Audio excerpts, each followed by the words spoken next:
Okay, so in this example, we're solving the triangle. Solving a triangle means that we need to find all three angle values of the triangle, in this case A, B, and C, as well as all three side lengths of the triangle. So something that's worth noting is that whenever you're dealing with a triangle in trigonometry or pretty much any math class, the angle values have side values that are opposite them with the same letter. So, in other words, this side B has a corresponding, this angle B has a corresponding side B that's opposite it. So the opposite of angle B here is this side 5 here, and we label it with a lowercase b to show that it is the corresponding side. So, just to reiterate that, the opposite sides of a triangle go with their opposite angle. So let's go back to the start here. That means this angle B, the hypotenuse is its opposite side, and we label it side B.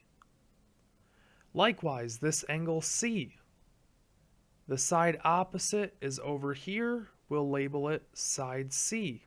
We don't know its value yet. And finally, this angle A, the side opposite is over here, we label it side A, and again, we do not know its value. So now we have to start solving for each side value and missing angle. So the easiest one to start off with is the fact that we were given 30 degrees for angle A, which I've already put in our solution table over here. We have A is 30 degrees. We also know angle B. This square or rectangle here means that angle B is a 90-degree angle. It's a right angle. And now we were also given that side B is a distance of 5. Since it wasn't given with units, we don't need to put inches or meters or anything like that. We can just leave it as it is for now.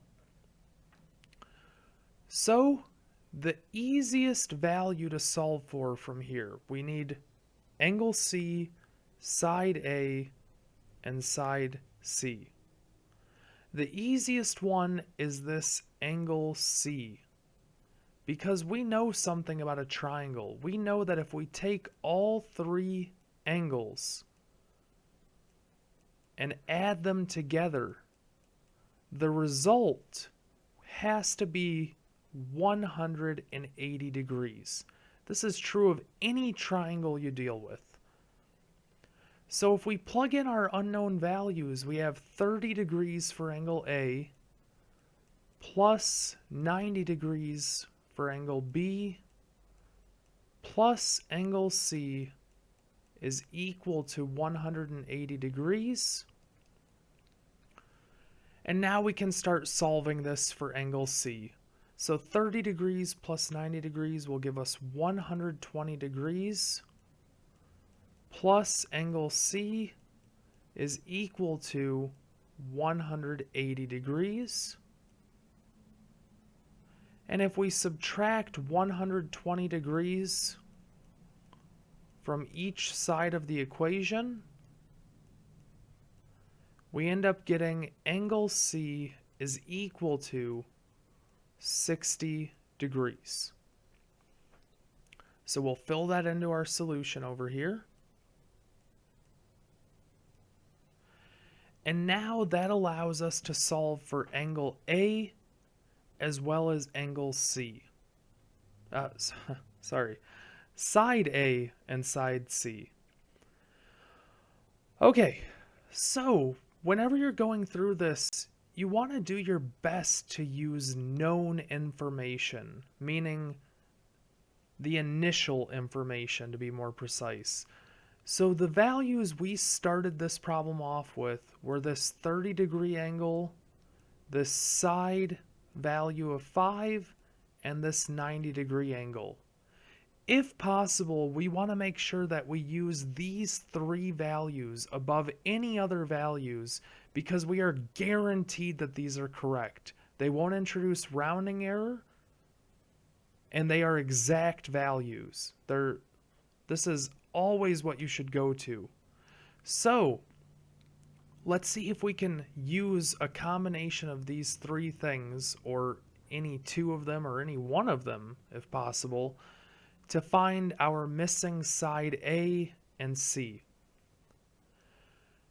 If you notice, we have an angle and the hypotenuse, and we're missing the opposite side of that angle and the adjacent side of that angle.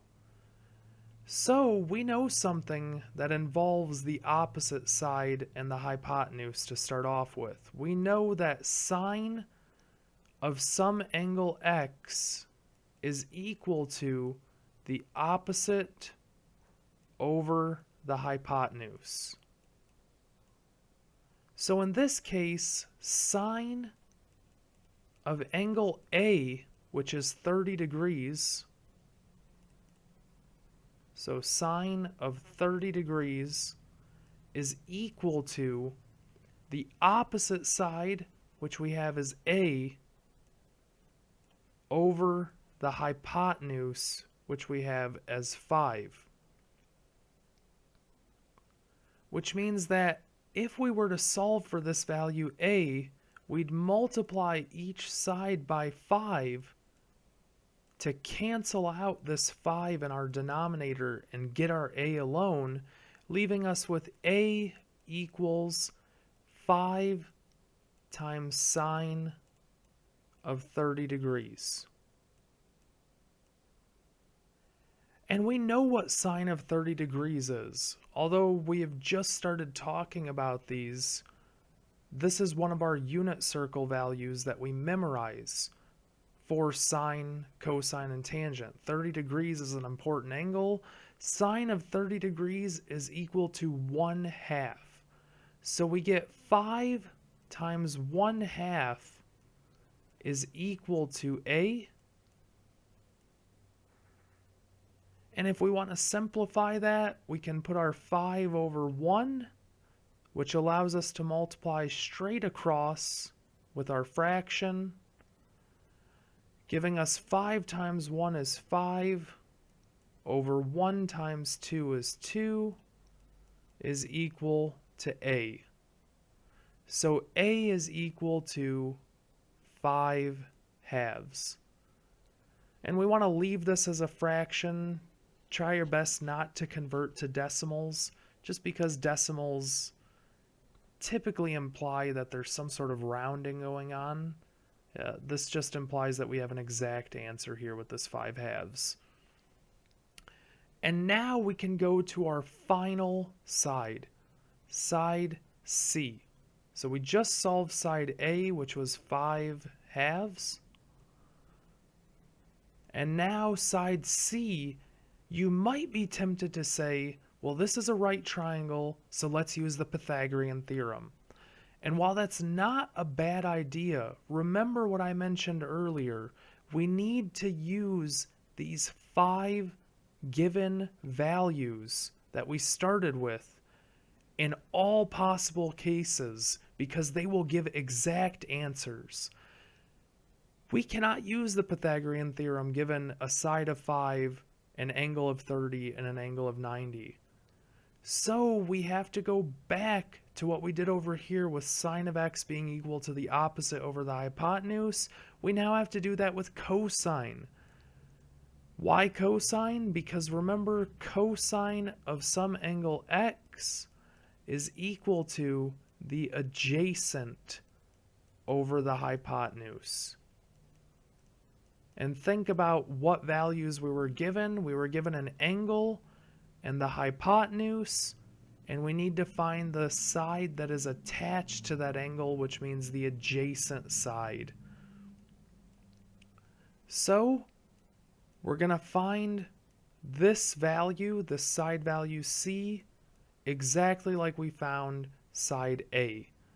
Except instead of using sine, we're going to use cosine. So we have cosine of 30 degrees is equal to the adjacent side, which in this case is C, over the hypotenuse, which is again 5. So we multiply again each side by 5, which gives us 5 cosine of 30 degrees is equal to C. And now we need to remember what unit circle value we get when we plug 30 degrees into cosine. And when you do that, you end up getting the square root of 3 all over 2. And now again, if we put 5 over 1, putting any number over 1 is the same thing as writing it as it is. So we multiply straight across, which gives us C is equal to 5 square root 3 all over 2. And we have now found all the angles and all of the corresponding sides of our triangle. So we'll circle this solution over here, and the problem is solved.